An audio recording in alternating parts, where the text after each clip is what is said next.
Hello അസ്സലാമു അലൈക്കും. അപ്പോൾ നമ്മൾ ഒമാനിൽ നിന്നൊക്കെ തിരിച്ചെത്തി. ഷടപടേ എന്ന് പറഞ്ഞിട്ട് ഒരു കാശ്മീർ ട്രിപ്പ് അങ്ങോട്ട് പ്ലാൻ ചെയ്തിട്ടോ. അപ്പോൾ അതിന് വേണ്ടി സുൻഖാൻ്റെ ഫ്രണ്ട് സൗദിയിൽ നിന്നൊക്കെ വന്നിട്ടുണ്ട്. അങ്ങനെ പിന്നെ ഇതാ നമ്മൾ നേരെ പോയി ട്രെയിനിലിട്ടോ. അപ്പം എല്ലാം പെട്ടെന്നായിരുന്നു കേട്ടോ. അങ്ങനെ നമ്മുടെ ട്രെയിനിൽ നിന്ന് ഓരോരോ ഐറ്റംസ് ഫുഡുകൾ ഇപ്പോൾ രാജസ്ഥാനൊക്കെ എത്തിക്കഴിഞ്ഞാലാണ് ആ ഒരു ഐറ്റംസ് ഫുഡൊക്കെ കിട്ടുട്ടോ. അപ്പം വടാപ്പാവും കാര്യങ്ങളൊക്കെ വാങ്ങിച്ച് കഴിക്കുന്നുണ്ട്. അപ്പോൾ അതിൻ്റെ ഇടയിൽ ദൈസൂട്ടന് എല്ലാവരെയും പോയി കമ്പനി ആവുന്നുണ്ട് കേട്ടോ. പിന്നെ ഇതാ നമ്മൾ ഇടയ്ക്കിടയ്ക്ക് അവനിങ്ങനെ എന്താ പറയുക പഴവും കാര്യങ്ങളൊക്കെ വാങ്ങിയിട്ടുണ്ട്. പിന്നെ പിറ്റേന്ന് രാവിലേക്കൊക്കെ ഉള്ള ബ്രെഡും കാര്യങ്ങളൊക്കെ ഉണ്ടായിരുന്നു, ജാമൊക്കെ. അപ്പം അവനൊരു ഷെഫ് ആയതുകൊണ്ട് തന്നെ നല്ല അടിപൊളിയാക്കിയിട്ടൊക്കെ എന്താ പറയുക ചെയ്തെടുത്തിട്ട് കഴിക്കുന്നുണ്ട് കേട്ടോ.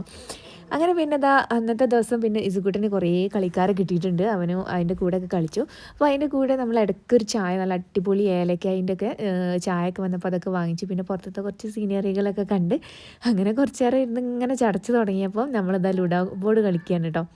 അങ്ങനെ അതൊക്കെ കഴിഞ്ഞ് പിന്നെ അവിടെ കച്ചറായിട്ട് രണ്ടുപേരും കൂടി അങ്ങനെ അതൊക്കെ കണ്ടു നിന്നതിന് ശേഷം നമ്മൾ പ്ലെയിനത്തെ ഫുഡ് വാങ്ങിക്കേണ്ടെന്ന് വിചാരിച്ചിട്ടുണ്ടായിരുന്നു. പക്ഷേ പിന്നെ ഏതായാലും വിശന്നപ്പം പിന്നെ ഒന്ന് വാങ്ങിച്ചു. പക്ഷേ കുഴപ്പമില്ല, അത്യാവശ്യം നല്ലതാണ്, നല്ല തന്നെ ആയിരുന്നു കേട്ടോ. നേരെ നമ്മളൊരു റൂം എടുത്ത് റൂമിൽ കയറി ഫ്രഷ് ആയതിനു ശേഷം നേരെ താഴത്തോട്ട് ഇറങ്ങിട്ടോ. അവിടെ ഒരു ചെറിയൊരു മാർക്കറ്റ് ഉണ്ടായിരുന്നു. അവിടെ നിന്ന് ഒരു മോമോസ് മേടിച്ച് നല്ല അടിപൊളി ടേസ്റ്റ് ഉണ്ടായിരുന്നു കേട്ടോ. അത് കഴിഞ്ഞതിന് ശേഷം നമ്മൾ അവിടേക്ക് ഒന്ന് ചുറ്റിക്കിറങ്ങി നേരെ ഒരു ബിരിയാണി കഴിച്ചു. അടിപൊളി ബിരിയാണിയായിരുന്നു. അങ്ങനെ നേരെ റൂമിലോട്ട് മടങ്ങി. ഇനി ബാക്കി നാളെ